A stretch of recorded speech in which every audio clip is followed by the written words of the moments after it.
Bonjour ou bonsoir à toutes et à tous et bienvenue pour une nouvelle vidéo du Journal du Réal. On se retrouve aujourd'hui avec Victor qui n'est pas dans son décor habituel. Pour une fois, il est sorti de chez lui. Victor, comment ça va? C'est pas pour une fois, je suis sorti de chez moi, c'est pour une fois, je suis toujours au travail. Je suis toujours au travail pour la vidéo, mais ouais, écoute, je vais très bien. On a eu un très bel événement lundi, la consécration d'un homme, d'une idole, d'un peuple carrément. Donc, comment ne pas aller bien? Et c'est ce dont on va parler aujourd'hui, évidemment, le sacre de Karim Benzema au Ballon d'Or. On parlera un petit peu aussi des autres nominés du Real Madrid qui étaient dans le top 30 de la récompense. Mais on va d'abord commencer par Karim Benzema, un Ballon d'Or qui aurait presque dû être unanime finalement, quand on y réfléchit. On avait vu, en tout cas, un Ballon d'Or qui sûr, il n'y avait pas de surprise. On le savait déjà depuis longtemps que ce serait Karim Benzema. Et il n'y avait pas de concurrence finalement aussi, unanime peut-être pas à ce point-là, mais en tout cas la concurrence avait été mangée depuis quelques temps par Karim Benzema, n'est-ce pas? Bah, on a rarement eu un ballon d'or, on va dire, avec aussi peu de conversations, avec aussi peu de doutes autour de la nomination d'un joueur. Moi, dans mes souvenirs les plus récents, il y a eu Cristiano Ronaldo 2017. Donc voilà, ça paraissait évident que ça allait être lui qui allait être ballon d'or. On se souvient des Lionel Messi 2011, etc., etc. Mais il est dans cette caste, tout simplement parce qu'il nous a sorti une saison historique, historique statistiquement, historique aussi au niveau de l'aura, au niveau des trophées gagnés. Il a fait le doublé avec le Real Madrid, Liga, Ligue des Champions, une campagne individuelle en Ligue des Champions tout simplement stratosphérique, une des plus grandes de Si ce l'histoire n'est la avec plus celle grande, de... hein. Si ce n'est la plus grande, Je, tout simplement. je maintiens que celle de Cristiano Ronaldo est au-dessus, moi personnellement, mais c'est une des plus grandes, c'est top 3 en tout cas de ces dernières années, largement.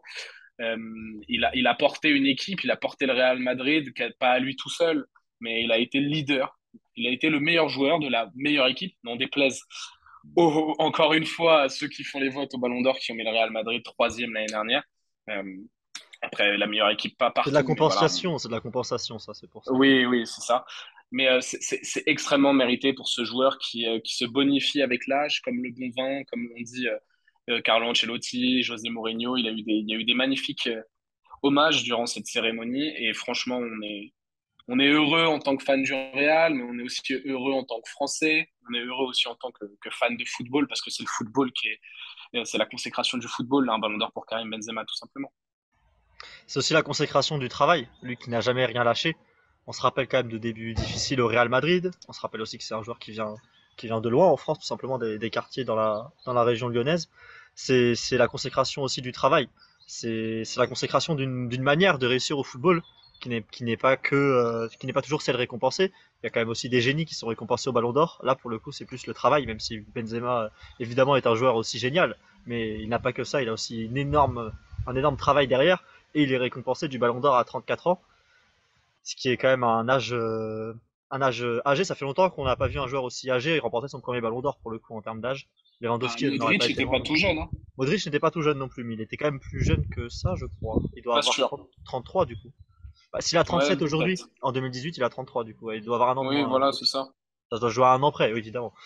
Mais en tout cas, oui, c'est quand même pas nécessairement le plus courant.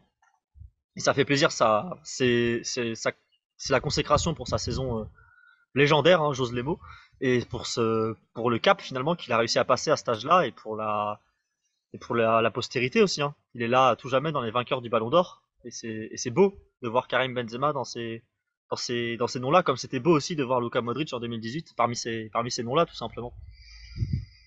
Et puis Karim Benzema, comme tu l'as dit, il rentre dans une autre dimension. Dans de nombreux débats désormais, Karim Benzema a sa place. Karim Benzema lutte pour une postérité bien plus grande. Il est en train de continuer à écrire son histoire tout simplement. Et là, c'était le point d'orgue cette saison 2021-2022. Je pense qu'il n'a jamais joué un aussi bon football. Il n'a jamais été aussi influent, aussi fort individuellement, aussi fort collectivement aussi. Porter une équipe comme le Real Madrid à lui tout seul, c'est ça les grands joueurs. Je vais faire une petite comparaison, mais on disait, est-ce que si Mbappé vient au Real, est-ce que gagner une Ligue des Champions avec le Real Madrid, ça vaut vraiment le coup, etc. Vous vous rendez pas compte l'impact et l'aura qu'a un joueur lorsque quasiment à lui tout seul, ou en étant le meilleur joueur du Real Madrid, il remporte une Ligue des Champions. C'est incomparable. Il n'y a aucun autre club qui a un tel aura planétaire. Et donc, lorsque ce joueur Si le joueur fait des exploits avec le Real Madrid, c'est le meilleur joueur de la planète. Point final. Et c'était le cas de Karim Benzema. Il le mérite amplement et, comme je l'ai déjà dit, une très grande fierté. Et le Real continue d'être une usine à Ballon d'Or pour le coup aussi. C'est aussi ça, Oui. ça le montre finalement. C'est un peu donnant-donnant. Si tu gagnes avec le Real, tu es vu comme très grand et du coup tu as les récompenses qui s'accumulent ensuite derrière. Karim Benzema là pour le coup cette saison, c'est pas parce qu'il joue au Real Madrid qu'il a eu son Ballon d'Or, c'est juste parce qu'il a été le plus fort tout simplement. Et c'est vraiment un des Ballons d'Or comme on l'a dit décerné le plus facilement et le plus logiquement de ces dernières années. Est-ce que tu veux qu'on passe un petit peu sur la suite des autres madrilènes qu'il y a dans ce classement ou t'as encore à ajouter sur Karim? Non, il n'y a plus rien à dire. Passons au scandale maintenant. Passons au scandale. Très bien. Alors, Thibaut Courtois, 7ème. Vinicius Junior, Voilà. 9ème. Luka Modric, pardon, Vinicius Junior, 8ème. Luka Modric, 9ème. Et Casemiro, 17ème sont les autres joueurs du Real Madrid. Il y a aussi à noter la présence de Rudiger dans le top 30, même si c'est pas pour sa saison au Real Madrid, on rappelle que ce ballon d'or là est enfin décerné sur une saison et non sur une année. Donc c'est sur la saison 2021-2022 qu'il est décerné. Donc la saison C'est pour ça 2006, qu'on cite, c'est pour ça qu'on cite Casemiro aussi c'est dans pour les ça qu'on joueurs du cite Real Madrid. Casemiro dans cette vidéo, puisque c'est uniquement au Real Madrid qu'il a disputé cette saison-là. Et pour lui rendre hommage, bien sûr. Donc Thibaut Courtois, sur la saison dernière, on le rappelle, était le deuxième, peut-être le deuxième meilleur joueur, je pense, quand même, du Real Madrid au-dessus de Oui. Vinicius. On peut aussi rappeler sa finale, qui est peut-être l'une des plus grandes performances de l'histoire de la part d'un gardien de but sur un match. Et qu'est-ce qui fait septième, du coup, Victor? Non, mais après, alors il y a des explications à tout ça. Déjà, le poste de gardien de but, voilà, est totalement décrédibilisé encore une fois, mais c'est pas la première fois sur ces dernières éditions du Ballon d'Or. En même temps, les votants se cachent derrière le fait que bah il y a le trophée Yashin désormais qui récompense le meilleur gardien. Donc, vu que le gardien a sa propre récompense, je pense que ça joue aussi au niveau des votants lorsqu'ils font leur classement pour le Ballon d'Or en lui-même. Mais je vais me répéter comme j'avais pu déjà en parler avec d'autres médias ou autres pour Allison, la saison d'Allison en 2019, qui est pour moi une saison incroyable et je comprenais pas qu'il est à peine top 10, je crois. Bah, c'est un peu la même chose pour Sixième, cinquième ou Thibaut sixième, je Courtois. crois. Je sais, voilà, mais c'était la même chose. Pour moi, il devait être top 5 et il n'avait pas été top 5. Euh, Là, Thibaut Courtois, il fait une saison incroyable. C'est un joueur il ramène autant de points de Karim Benzema en Liga, très sincèrement. En Ligue des Champions, Karim Benzema est encore au-dessus. Mais la finale, c'est 9 arrêts.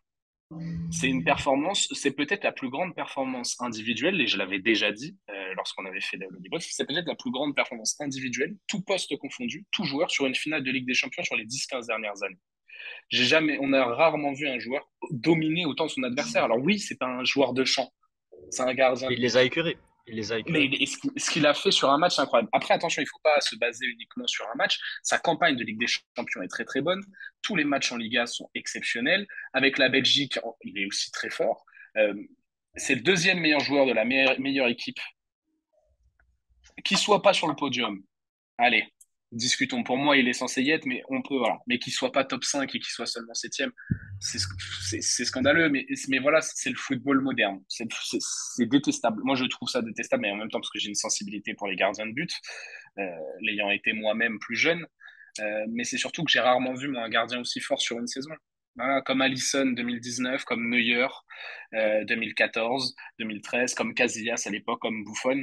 Moi, je pense qu'un joueur comme Thibaut Courtois, sachant qu'il y a un autre Belge sur le podium, où je suis pas sûr que, enfin, je n'y vois pas totalement, Qui je n'a le rien trouve à pas faire là, totalement hein, on peut le légitime. dire. Hein. C'est pas Voilà, l'avis du Real, mais il a commencé sa saison en décembre et il a rien à faire là finalement, Kevin De Bruyne.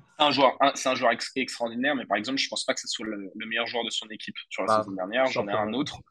Voilà, D'accord sur ce Bernardo point-là. Silva. Mais après, c'est extra Real Madrid. Mais je pense qu'un autre Belge aurait mérité d'être sur le podium ou d'être quatrième, aller voir cinquième, c'est Thibaut Courtois. Par rapport à Vinicius, toi, ça aurait été laquelle la place idéale entre guillemets si tu avais pu choisir une place logique et idéale à tes yeux? Ben, en fait, si tu regardes les mecs qui sont devant, il est en ballot. Moi, je l'aurais mis en balotage avec Kevin De Bruyne et Mohamed Salah. Tout le T'aurais mis reste, Mbappé je un trouve cran ça. au-dessus? Oui, pour moi, Mbappé fait une meilleure. Mbappé, en fait, on n'en parle pas beaucoup, mais la saison qu'il fait l'année dernière, elle est stratosphérique. Statistiquement, mais même aussi dans l'aura, moi, il a dégagé une puissance l'année dernière. Bien sûr, bien sûr. C'était incroyable. Bah, Vinicius aussi, hein. exceptionnel. Mais je pense que Mbappé, avec la pression qu'il avait, comment il a répondu à toutes les attentes, la pression sur la prolongation de contrat, est-ce que tu vas aller au Real, réussir à sportivement être aussi fort, je le Seul mettrais bémol, c'est légèrement l'élimination en au-dessus. huitième pour Mbappé dans le dossier quand même. C'est quand même un Ouais, bémol, c'est un vrai bémol. Même si c'est pas lui, mais c'est pas de sa faute pour le coup.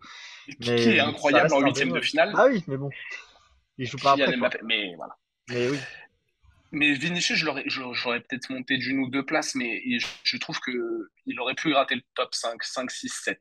Pourquoi pas. Mais son heure viendra.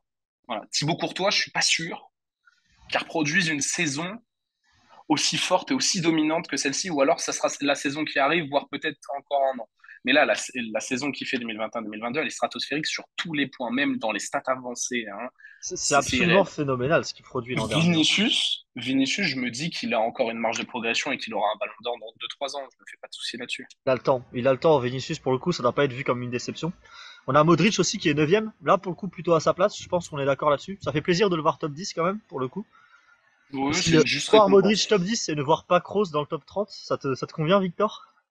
Ah, bah, c'est vrai qu'on n'a pas parlé des grands oubliés, mais Tony Kroos, j'ai vu que certains se plaignaient que Federico Valverde soit oublié. Tranquille, il commence sa saison en Ouais, février-mars. ouais.